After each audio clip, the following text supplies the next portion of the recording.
Viewers, I doctor SBK Lal welcome you all in my YouTube channel. मेरे YouTube channel में आपका बहुत बहुत स्वागत है। अगर आप इस चैनल पर नए हैं तो चैनल को लाइक शेयर और सब्सक्राइब कर लें। आज हम आपके लिए लेकर के आए हैं टॉप 10 होम्योपैथिक मेडिसिन फॉर गैस्ट्रेटाइटिस। तो जो गैस्ट्रेटाइटिस को सामान्य बोलचाल के भाषा में हम कहते हैं कि गैस हो गया है, गैस से सफ़र कर रहा है, या मतलब एसिडिटी हो गया है, या मुंह में खट्टा पानी आना, बदहजमी होना, या पेट फूला फूला सा रहना, सीना में जलन होना, ये सब लक्षण से संबंधित रहता है। लेकिन मेडिकली जब हम इसको एक्सप्लेन करते हैं तो इसमें हम कह सकते हैं कि gastritis is associated with the swelling of the abdomen. तो पेट से संबंधित जो पेट से कंसर्न जो स्वेलिंग होता है, खास करके पेंक्रियाज समय जो स्वेलिंग हो जाता है, तो उसको हम मतलब गैस्ट्रेटाइटिस कहते हैं। अब ये सूजन टू सम एक्सटेंट अमाशय में भी हो सकता है, टू सम एक्सटेंट पाइलोरिक छेद में हो सकता है। तो सब के लिए अलग अलग मेडिकल टर्म है। तो मुख्य रूप से जो मतलब पेंक्रियाज से संबंधित या अमाशय से संबंधित जो स्वेलिंग होता है, उसके लिए ये शब्द गैस्ट्रेटाइटिस यूज होता है।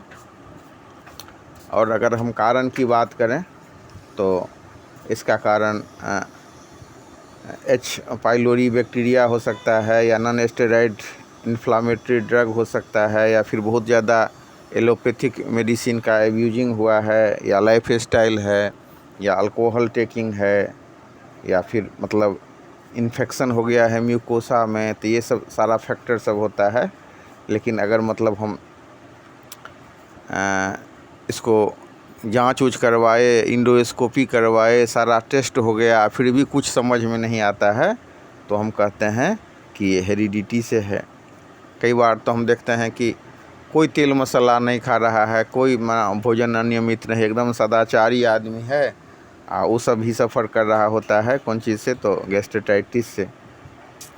तो इसमें पेट का साइज कम हो जाता है, नाभि के ऊपर और चेस्ट के नीचे दर्द हो सकता है। कभी भोजन के बाद आराम मिलता है, तो कभी जो है भोजन से खाली पेट में आराम मिलता है। तो तेज ढकार, भूख का अभाव, सीना में जलन, ये सब इसका लक्षण है। और हम अभी चर्चा करने जा रहे हैं आपके साथ जो टॉप 10 जो होम्योपैथिक मेडिसिन है उसके बारे में चर्चा कर रहे हैं। तो सबसे पहले एक ख़ास दवाई है जो आपको पुराने गैस्ट्रिक में दे सकते हैं, नए गैस्ट्रिक में दे सकते हैं, भूख कम लगे तो दे सकते हैं, HCl के बैलेंस को ठीक करने के लिए दे सकते हैं। ये दवाई है नेट्रम्फॉस। बायोकेमिक दवाई के रूप में जब हम देते हैं इसको तो 3x पोटेंसी में देते हैं, भर दिन में 3 से 4 बार।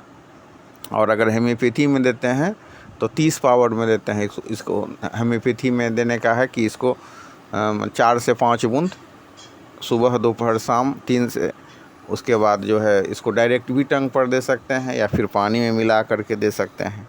और मतलब अगर बायोकेमिक वाला 3x पोटेंसी में देना है, टिट्रेशन पोटेंसी में देना है, तो इसको हम 4 टेबलेट देते हैं। अगर पेट में दर्द भी ज़्यादा हो रहा है तो इसके साथ मैग्नीशिया फॉस भी मिला देते हैं 6x में। और अगर मतलब सीधे गैस बन रहा है तो एक्यूट और क्रोनिक दोनों ही गैस में नेट्रम्फॉस बहुत उपयोगी दवा है। इसके बाद है कालीबाइक्रोम। कालीबाइक्रोम भी गैस की बहुत अच्छी दवा है, खास करके क्रोनिक मामला में। और ऐसे व्यक्ति के गैस में जो बियर माने पी रहा हो, जिसका हम हिस्ट्री लेते हैं तो पता चलता है कि वो बियर टेकिंग मैन है, उसमें बियर लेने का इतिहास है। तो ऐसे आदमी के पेट में जब बहुत अधिक गैस बन जाता है और भर पेट खाना खाने के बाद ऐसी अनुभूति होती है कि पेट में एकदम खाना पड़ा हुआ है, खाना एकदम पच नहीं रहा है, तो अगर हम नक्श भूमिका से तुलना करें तो हम कह सकते हैं कि भोजन से जल्दी परेशानी प्रारंभ हो जाती है। नक्श भूमिका लेते हैं तो कुछ देर के बाद परेशानी होती है, इसमें तुरंत परेशानी हो जाती है। और इससे भी ज़्यादा जो परेशानी होती है खाना खाने के बाद, वो एविज नाइग्रा में परेशानी हो जाती है। तो इस तरह से कालीबाइक्रोम बहुत उपयोगी दवाई है। कई मामले में आप देखेंगे कि सिर्फ कालीबाइक्रोम दीजिए 30 पावर में सुबह शाम, तो उससे गैस का प्रॉब्लम सही हो जाता है। फिर इसके बाद चर्चा करते हैं नक्श भूमिका का। बहुत ही प्रचलित दवाई है गैस के लिए। इसका लक्षण है कि भूख मर जाएगा, कब्ज जैसा अनुभव होगा, या पैखाना होगा भी तो 3-4 बार लेटरिन जाने के बाद पेट साफ अनुभव होगा। एक बार में पेट साफ ही नहीं होगा। मांस मदिरा का सेवन करने वाला व्यक्ति जो चिड़चिड़ा हो, विरोध बर्दाश्त नहीं करे, जिसके सिर में हल्का हल्का दर्द सा अनुभव हो, तो इसमें नक्स भूमिका देते हैं। और जैसा कि अभी हम काली बाइक्रोम के मामले में देखे हैं कि काली बाइक्रोम में भोजन करने के बाद परेशानी होती है, तो ये नक्स भूमिका में भी परेशानी होती है भोजन करने के बाद, लेकिन ये परेशानी आधा घंटे के बाद शुरू होती है। अब नक्स भूमिका हम दिए जो मतलब लाइफ स्टाइल, ख़राब लाइफ स्टाइल या मॉडर्न लाइफ स्टाइल के वजह से गैस बन रहा है, या तंबाकू के सेवन से, या शराब, तेल मसाला, स्पाइसी भोजन, इस सब के कारण जो गैस बन रहा है, उसमें बहुत अच्छी दवा है नक्स भूमिका।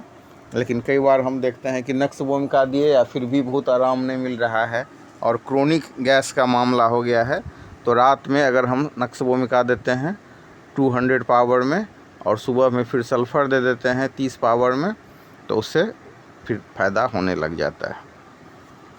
फिर एक दवाई है हाइड्रेस्टिस क्यू, जो लीवर की भी दवा है, और ऐसा पेशेंट जो गॉल स्टोन से सफ़र कर रहा हो, जिसको मतलब लीवर प्रॉब्लम भी रह रहा हो, या फिर मतलब सर्दी उर्दी सब का भी प्रॉब्लम हो, तो वैसे केस में जो जिसका डाइजेशन एकदम पुअर हो, उसका जो ठीक से भोजन पच नहीं रहा हो, अजीर्णता का की स्थिति हो गई हो, और साथ साथ लीवर भी कमज़ोर हो गया हो, तो उस केस में हम हाइड्रेस्टिस क्यू देते हैं, जो लीवर की भी बहुत अच्छी दवा है और गैस की भी बहुत अच्छी दवा है, और पेट से संबंधित बहुत सारे बीमारी में इसका यूज होता है।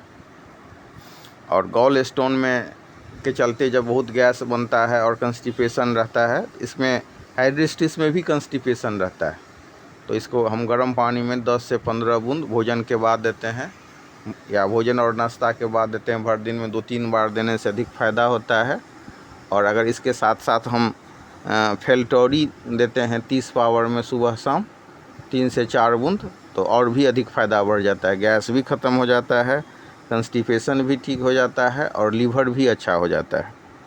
तो इस तरह से हम देख सकते हैं फेल्टोरी के साथ हाइड्रेस्टिस को देके गैस्ट्रेटाइटिस के मामले में फ़ायदा पहुंचा सकते हैं, और न केवल गैस्ट्रेटाइटिस में बल्कि गॉल स्टोन से भी जो सफ़र कर रहा है व्यक्ति, तो उस मामले में भी हम फ़ायदा पहुंचा सकते हैं। फिर हम देख सकते हैं कि एक मेडिसिन है लाइकोपोडियम, जो रिकमेंडेड होता है, हवा छूटते रहता है, वायु त्याग हमेशा होता रहेगा, पेट के निचले हिस्से में गैस बनता है लाइकोपोडियम के मामले में, और दिन भर गैस पास होते रहता है, मीठा चीज़ बहुत अधिक पसंद होता है, लीवर का भी प्रॉब्लम हो सकता है, साथ में कान के पीछे एक्जिमा हो सकता है, और भीड़ से भय लगने की स्थिति होती है, पेशाब पीला हो सकता है, या पेशाब मतलब लाल होता है, और शाम में 4 से 8 बजे के बीच में परेशानी बढ़ जाती है, और कंस्टिपेशन भी रहता है। तो इस केस में हम लाइकोपोडियम दे सकते हैं। और लाइकोपोडियम एक डीप एक्टिंग मेडिसिन है, बार बार इसको नहीं दोहराना चाहिए। जब कई क्रोनिक केसेज हो जाता है और दोहराने की ज़रूरत हो, तो इसके साथ मैं बताता हूँ पेशेंट को कि आप काली म्यूर, मार्कसोल और लाइकोपोडियम के साथ इसका कम्बिनेशन है। जैसे सुबह में काली म्यूर दे दीजिए 30 पावर में, दोपहर में मार्कसोल दे दिए 30 पावर में, या 200 पावर में भी दे सकते हैं 3 से 4 बूंद, और फिर शाम में लाइकोपोडियम 200। तो इस तरह से आप इसको रिपीट कर सकते हैं। और सिंगल लाइकोपोडियम देने की बात है तो एक खुराक लाइकोपोडियम दे करके आप इंतज़ार कीजिए 24 से 48 घंटा, तो फिर आपको बहुत अधिक बेनिफिट मिलेगा। या गैस के ही मामले में एक कम्बिनेशन है कि पहले हम सल्फ़र दे देते हैं 200 पावर में, फिर 48 घंटा के बाद हम कैलकेरिया कार्ब देते हैं 200 पावर में एक खुराक, यानी कि 3 से 4 बूंद, और फिर 48 घंटा के बाद हम लाइकोपोडियम देते हैं, तो इससे भी बहुत अधिक फ़ायदा हो जाता है। तो ये स्थिति पर निर्भर करता है कि सीधे लाइकोपोडियम एक देना है या चक्र में देना है। सल्फ़र, कैलकेरिया कार्ब और लाइकोपोडियम देते हैं, या फिर काली म्यूर, मार्कसोल और लाइकोपोडियम देते हैं, या हम सिंगल लाइकोपोडियम देते हैं। तो ये केस पर निर्भर होता है। तो लाइकोपोडियम के मामले में हम देखते हैं कि गैस जो होता है नीचे पोर्शन का गैस होता है, तो इसका ठीक उल्टा होता है कार्बोवेज। कार्बोवेज के मामले में हम देखते हैं कि गैस जो होता है ऊपर के पोर्शन में होता है, जलन महसूस होगा। जो आदमी सब मतलब होम्योपैथी नहीं भी जानते हैं तो कई बार वो कहेंगे कि ओ गैस हो रहा है तो होम्योपैथी का दवाई कार्बोवेज दे दो, इतनी अच्छी ये दवा है। लेकिन इसमें जो हो गैस ऊपर पोर्शन में होगा और कब्ज नहीं होगा उतना। इरेगुलर लेट्रिन हो सकता है, लाइकोपोडियम में जैसा हम देखते हैं कि कब्ज का अनुभव होगा, तो उस तरह से इसमें नहीं होता है। हाँ, वाइटल फोर्स की कमी हो जाती है, डकार से आराम मिलेगा और मतलब हवा छूटने से भी आराम मिलेगा। लेकिन लाइकोपोडियम में ज़्यादा मतलब हवा छूटने की शिकायत होती है, वायु त्याग का मामला होता है, और इसमें ऐसा मामला नहीं है। ढकार का मामला ज़्यादा होगा, कभी कभी ढकार एकदम नहीं होगा, तो कार्बोवेज 200 पावर में या 30 पावर में भी एक खुराक दे देने से खूब ढकार होगा और आदमी को तुरंत आराम मिलता है। कार्बोवेज के मामले में अगर हम स्टूल की बात करें तो उसका स्टूल जो है सो मतलब पतला होगा। उसके बाद आंत में अंदर से हवा भरने की अनुभूति होगी, सीना में जलन होगा और अपच भी हो सकता है। तो इस तरह के मामले में हम कार्बोवेज देते हैं तो बहुत अधिक फ़ायदा होता है। फिर एक केस है चाइना का। आप देख सकते हैं कि गैस के मामले में ये 3 दवाई ये त्रिक है, उसमें बहुत इम्पोर्टेंट दवाई है कार्बोवेज, चाइना और लाइकोपोडियम। तो कार्बोवेज के मामले में गैस अपर पोर्शन का होगा, लाइकोपोडियम के मामले में गैस नीचे पोर्शन का होगा, और एक दवाई है चाइना जो बहुत ही यहाँ से शुरुआत ही है होम्योपैथ का खोज ही जो शुरू हुआ है। तो सबसे फर्स्ट मेडिसिन जिसको हैनीमैन साहब ने शामिल किया था और उस पर अपने ही ऊपर प्रूविंग किया था, वो विलक्षण दवाई है चाइना। तो पूरे पेट में गैस हम चाइना के मामले में देख सकते हैं और पेट एकदम फूल जाएगा, पेट फट ऐसा इतना गैस बन जाएगा कि लगेगा पेट पूरा फट गया है। और ढकार से इसमें आराम नहीं होता है, वायु त्याग से इसमें आराम नहीं होता है, पूरी कमजोरी हो सकती है।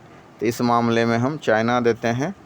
तो ये गैस के मामले में 3 दवाई बहुत प्रचलित है और इसमें लोकेशन के हिसाब से भी हम इसको डायग्नोसिस कर सकते हैं। ऊपर पोर्शन का गैस है तो कार्बोवेज 30 पावर में सुबह दोपहर शाम देते हैं, या कई बार एक ही खुराक में लेने से आराम होता है तो फिर हम उसको बिना मतलब का नहीं दोहराते हैं।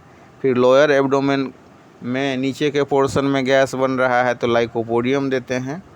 और फिर अगर पूरे पेट में गैस बन रहा है और वायु त्याग से आराम नहीं होता है तो फिर हम चाइना देते हैं। तो ये बहुत ही विलक्षण दवाई है। फिर एक गैस का प्रॉब्लम होता है जिसमें बहुत अधिक जलन अनुभव करते रहता है पेशेंट, पूरा लगेगा नीचे से मलद्वार से लेकर के या भोजन नली तक बहुत अधिक जलन होगा। तो उस मामले में आइरिस भर्सी का यूज करें। तो आइरिस भर्सी 30 पावर में सुबह शाम दीजिए, उससे बहुत अधिक फ़ायदा हो जाएगा। और हमेशा की तरह इस बार भी इस वीडियो में भी मैं निवेदन करना चाहूँगा कि सेल्फ मेडिकेशन से बचें, क्योंकि मतलब कई बार जो लोग कुछ दिक्कत भी हो सकती है दवाई सब का, क्योंकि डीप एक्टिंग दवाई सबको दोहराया नहीं जाता है, या फिर कई बार सिम्टम्स आपका नहीं मिलता है तो सीधे गैस के नाम पर आँख मूंद करके हम ये दवाई ले लेते हैं कि फलना आदमी का गैस ठीक हुआ। अब मान लीजिए किसी को अपर पोर्शन में गैस था, कार्बोवेज से बहुत आराम हुआ, आपको पूरे पेट में है या लोअर एब्डोमेन में है, आप नक्स भूमिका के पेशेंट हैं, तो फिर आपको आराम नहीं होगा। तो इसलिए मैं प्रॉपर डायग्नोसिस की आवश्यकता है। तो इसमें हम सेल्फ मेडिकेशन से बचें।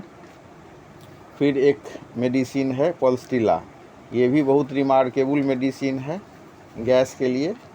इसमें हम देखते हैं पल्सटिला के मामले में जो भोज्य पदार्थ का मतलब ठीक से पचेगा नहीं, खास करके ऐसा भोज्य पदार्थ जो फैटी चीज़ से बना हुआ है, जिसमें बहुत ज़्यादा तेल मसाला माने बसा सब यूज हुआ है, तला हुआ जो भोजन है, या मतलब आपको तरुआ उरुआ जो खाने का होता है किसी आदमी को, तो तरुआ उरुआ नहीं पचेगा उसको। मेरे यहाँ जो आदमी आता है गैस से सफ़र और हम उसका लक्षण ले रहे होते हैं तो हम पूछते हैं कि कौन चीज़ से गैस बनता है, या कुछ भी खा लेते हैं तो गैस बन जाता है।